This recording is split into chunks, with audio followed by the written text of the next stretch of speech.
పేరుతో రాష్ట్రంలో ఉన్నటువంటి కుమ్మరులందరూ కూడా ఒక వేదిక మీద తీసుకొచ్చి మన యొక్క చరిత్ర, మన యొక్క సంస్కృతి, హిందూ సంస్కృతిలో కుమ్మరుల యొక్క భాగస్వామ్యం గురించి ఈరోజు బీజేపీ పార్టీలో కూడా అదేవిధంగా సమాజంలో కూడా ముందుకు తీసుకొని వెళ్తా ఉంది.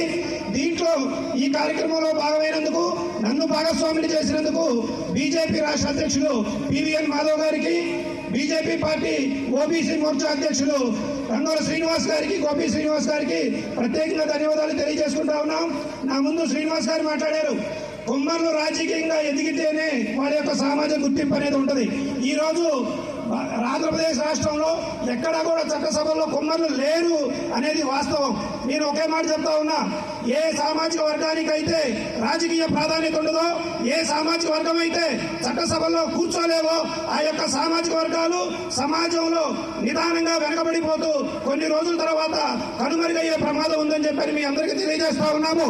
ఈ రోజు బీజేపీ పార్టీ రాష్ట్రంలో ఉన్నటువంటి కుమ్మరుల యొక్క గుర్తింపుని చూస్తూ ఈ కార్యక్రమం నిర్వహించడం చాలా సంతోషకరమైన విషయం. ముఖ్యంగా ఇక్కడికి వచ్చినటువంటి నా శాలివాహన కుమ్మర కుటుంబ సభ్యులందరికీ కూడా పేరు పేరున ధన్యవాదాలు తెలియజేస్తా ఉన్నాము. మీరు ఏ పార్టీలో ఉన్నా కానీ, ఎక్కడున్నా కానీ మీరు కష్టపడి పని చేయండి, మన కులాన్ని రిప్రజెంటేషన్ చేయండి.